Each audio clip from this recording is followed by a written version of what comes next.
your questions, and then we have a short workshop. Thank you.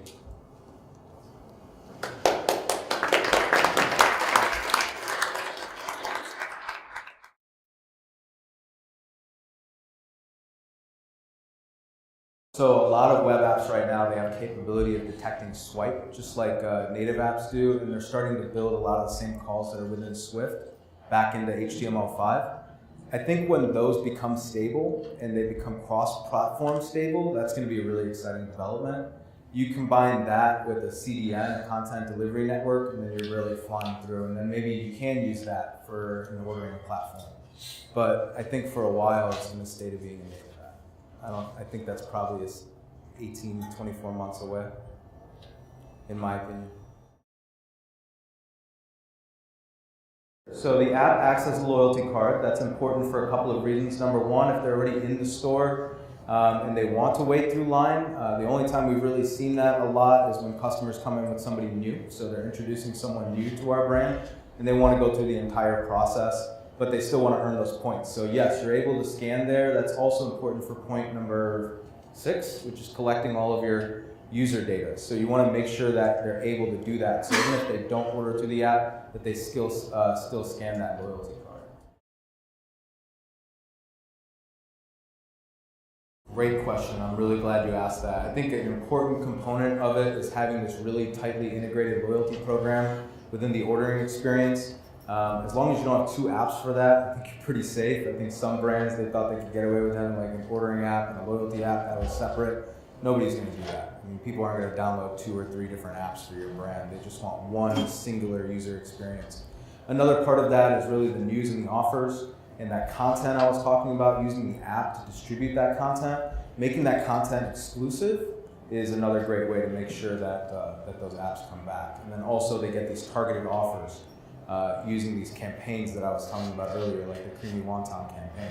That's not something that they're able to get through social media, so it's not quite an equivalency.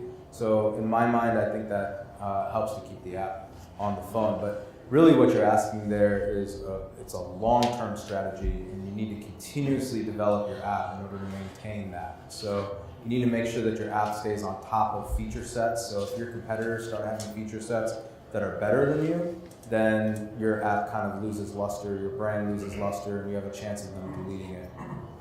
And that's another one of the reasons I was saying I never really wanted to get into custom development, even though we probably could have, but keeping that development within a group of people who all use the same ecosystem, and they're continuously developing and adding features, we're leveraging that. So we always stay on top of those. And maybe I could just add some additional perspective there. Essentially, 90%, more than 90% of apps fail. So the failure is really the result of not staying with an engagement and a retention strategy. So what we provide, and was used in PK's app, is the ability to provide push notifications, bounce back coupons that ensure that after that first visit, that they will come back over the next week, and that you feed them a number of offers, which become increasingly enticing, so that it really becomes more of a habit. It's ingrained. It's a frictionless experience, so much like, I don't know, how many of you are Uber customers? There we go. So, you know, you just, you used it once, you had a good experience, they probably, you know, bounced you a few coupons, some tie-ins with promotional partners, and before you know it, it just becomes part of your lifestyle. So as more restaurants do that, I think there'll be more retention of different apps. And very clearly, there's an ability to do all sorts of marketing tactics that you could never do before. You can do competitive campaigns based on geofencing, so that if someone is going near your competitor at lunchtime, you can do a quick bounce coupon to them, and boom, if they're a value-conscious consumer, it's kind of a no-brainer. You're immediately in the consideration set. And for so many restaurants, just getting into the consideration set at the appropriate time is, you know, one of the major challenges they face. I'm glad Jim brought up Uber though, but it's really a challenge. What you're asking about is a challenge for every app that's on a phone. If you look at Instagram, they're constantly developing, constantly releasing feature sets, and the point of them doing that is to keep customers using their app. So you're not alone in the struggle. And so much of the success of apps is based on gamification. So I'm a New Yorker, I ride the subway every day. I look around me, everyone is crushing candy. It's incredible. So the ability to do a loyalty program that is an aspirational game, that you do see a menu item that looks good to you. Hey, my check might go up a little bit to get that item. I might visit a little more often. And being able to provide that continuous lure is part of it. In addition, actually, potentially building in games themselves, as many restaurant chains have done.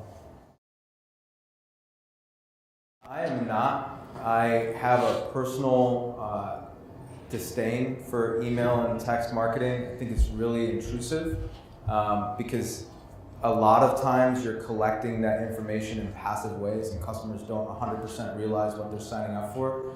But you can replace all of those with the mobile app, with a really good mobile app that has push notification capability. And they are signing up for that as soon as they download the app. On top of that, the ability to add in direct CTAs means they actually want to receive those push notifications. And you're giving the customer at that point, once they've downloaded it, they have the control of user preference, whether they want to turn that on or off. You may see that as a downside. I really see that as an upside, and I think most customers do as well. You want customers, not just a huge number on that list, you want that list to be active. And you want that to be a list of people who want to receive those messages. And I think with a really good mobile app, you're going to get that. Really tight POS integration is important for that. We use that for our menu screens as well as back to our app, as well as our soon-to-be launched online ordering. All of that, we can just change all of that from the POS. Earlier I mentioned having these stacks or silos of data, It's important when you do your integration to understand where the data is going to be stored and where the specific data, once it's there, how it's going to be sourced back out. So in that case, I would say you should look for a really tight integration where the app itself doesn't have a backend where you're creating a menu. Instead, it should be pulling the menu from your point of sale system. So when you make an update in your point of sale system, it's pushing out to the app. In my case, we can do that within 3 minutes. So we have a 3-minute refresh, and it's up. We can make pricing changes and all of that. The only difference really is the area that we've had some difficulty is embedding photos into the POS and then seeing that come back through. It's actually much faster. You get a much better resolution by adding items in and then adding the photos to it through the app backend. But that's not really that difficult. Did I answer that question? Yeah. Okay. Yeah, I mean, Big Brother's watching you no matter what. You got this phone on you. I mean, you don't know when the microphone's being turned off. I don't know how much you've seen of Snowden stuff, but I mean, if you're using a phone, you're subscribing to it. I mean, everybody in this room is doing it right now. That being said, it's not something I'm really looking to advertise, and I really actually want to capitalize on that. So I mentioned earlier about Bluetooth LE beacons. A dream for our app, like where we want to get to, is to have a Bluetooth LE beacon at key points within the store. So we can do 2 different things. Number one, I think as we grow and as like right now our brand, we're at the verge of getting onto our scale, right? So we're done with concept development. We've hit the metrics that we want to within our first market. We're ready to now start scaling. One of the things that we do really well is customer interaction. So we train all of our front service staff to kind of remember names. I used to work at a bank, so we kind of adopted that type of training to understand who the customer is, recognize them by name, try and remember their previous orders. And a little bit of that used to be done through our CRM system in the point of sale. But we have this vision where you can walk in, you've got the app downloaded on your phone, it adds to the point of sale queue, so you know who's waiting in the queue in line. You know when they come to your register because they're the ones standing in front of it, and the Bluetooth LE beacon at the register is recognizing that phone, and it says, hey, Jim is at the register right now, and the last time he was at Balance was this, and this is what he ordered, and he ordered through the app, so you already know he's got the app. Well, you know that because it checked into the Bluetooth LE beacon. But the other thing that we want to do is place more Bluetooth LE beacons around the store so we can calculate things like space use as we continue to define our space. It's something I kind of talked about earlier, but when you launch a mobile app, you should be fully prepared for the fact that it's going to change your store layout and the way that it's going to look, especially as you build more stores. Eventually, as we get to this kiosk-based user experience, I'd like to reduce registers. If not, potentially one day, eliminate them. I think that would be awesome. But in our space, especially in competitive fast casuals, really what people are looking for is revenue per square foot. So we want to keep that revenue high and keep that square footage low. And part of that is tracking dwell time and tracking customer dwell time in various areas of the store. Right now we don't. We're still pretty small. Eventually I'd like to. We have a data analyst right now. I think once that data analyst becomes his workload gets a little too high, may start to automate some of those calculations. He's currently exporting data out of various silos and then running metrics on them. Right now it's pretty fast. We have these automated spreadsheets, and I've built these quick little web apps to be able to do some of that. But eventually I would love a big BI backend and see everything flowing into it and add calculations and stuff to it. So I'm glad you asked that question. It's a very important question from the customer's perspective. This is where really good UX in your customer interface comes in, because you can route those types of questions properly. So you can ask a brief survey of, let's say, get a feedback button, right? So you click the feedback button and ask you what's wrong, what was good, what was bad. And if it says I had a technical issue somewhere within there, something with a payment, or something within the app is not functioning properly, or hey, I got chicken instead of steak on my bowl. Those are the types of things that it asks those in very generic terms, and then by the next stage of that routes it to a different customer service rep. So we actually contracted with our feature set developer to handle all the technical stuff, and then it routes to our back office to handle payment issues, and it routes to back into store. Actually, we route it back in and let managers handle issues that happen within a specific store location. So, and maybe I could just again ask a follow-up question, because one thing that we talk with clients about is the ability to not only get feedback quickly and in a non-public manner. I'm so glad you brought that up. Yeah, I totally forgot to bring this up, and I mentioned it very slightly, but I talked about how important a mobile app is to replace coupons. It is a complete replacement for paying other companies to come in and tell you about what your current customer experience is. I'll give you an example. Right now in our current app, we use geofencing so that when a customer comes in and say they order food and then they leave outside of that geofence, it automatically pops up with a push notification, asks you how your experience was. And if that experience is 1, 2, or 3 stars, we're able to cage that, right? So by preempting the customer experience, we're able to then reduce the number of negative customer reviews that end up online. And if we actually get a 4 or 5 star, we can actually recommend that then goes out to a review. So it allows you very up to date, up to the minute, that day, that shift, what their customer feedback was at that particular store location. And then we take that data, turn it around, and share it back with the people who are on the shift. But again, a million cool things you can do with an app. So we're still pretty early, like I said earlier, in our app release. I think in the future we will change that. But for right now, it's every single visit. Because and you don't have to answer, by all means. You can just hit not now. Just kind of like when an app pops up and it asks you for a review. It's the same exact process. So customers are pretty used to that when they use apps.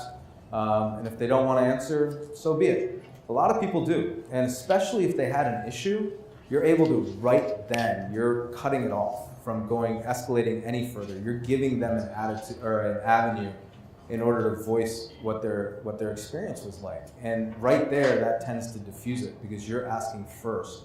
So if someone did have a negative experience, just because you're the first one to come to the table in an automated way, but to ask, hey, how was your experience? You know what? It really wasn't great this time. Boom, get it back. The coolest thing about that is tying that back in with push notifications. And I talked about CTAs earlier and incentivizing CTAs with loyalty points. You can actually do things with this app, such as if you get some type of negative feedback, right? So say if you came into Balance and you ordered a Wiseman bowl with steak and you got chicken, and I wanted to credit you for another Wiseman bowl. In our restaurant, that's $7. So instead of crediting you back $7 on a gift card or in-store use coupon, I can actually credit you points that are specifically able to be used on a Wiseman with chicken. So you absolutely only get that back the next time, and it pops up only on their app. And that dynamic user interface I was talking about, mistake number 9, it's right in line with that. So they're able to see it, and then once they use that, it goes away. So it's a direct targeted coupon, and you see really great user engagement off of that. So you're able to not only track customer issues, preempt negative feedback, but you have the ability to resolve it all within this closed circle. And I was going to say, from the consumer standpoint, think of yourself as that consumer. You were a loyalist before, so you've gone to the trouble of voicing your concern regarding something. Now you get timely response back, and then you're like an advocate. These people are great. They love it. Yeah. Every time we make a customer mistake, I tell all of our staff the same thing. That's really an opportunity to take someone who has the potential of being disenfranchised and making them the most loyal customer. So those opportunities, they're great, and being able to capitalize them on them is awesome. We do.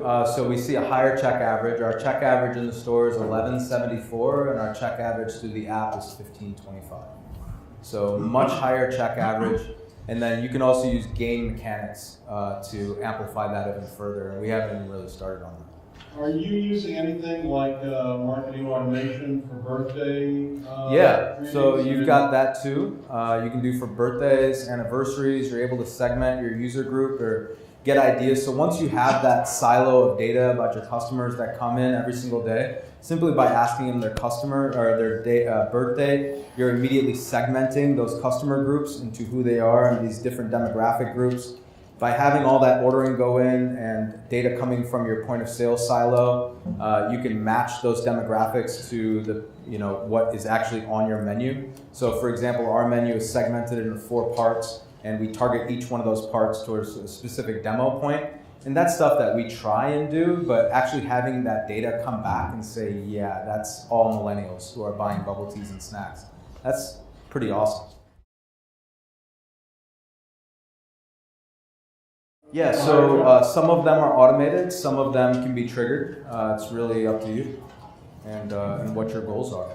At this point, we really want to start slow, and we want to keep those as kind of our ace in the back pocket. So like with this gentleman, I didn't get his name, so I hate pointing at people. Jeff, what Jeff brought up earlier was always having something new was the answer to that, and that's kind of one of those things. You don't have to go at it all at once, but having a platform that has all these capabilities allows you to stage the rollout, and that way you always have something fresh for next week.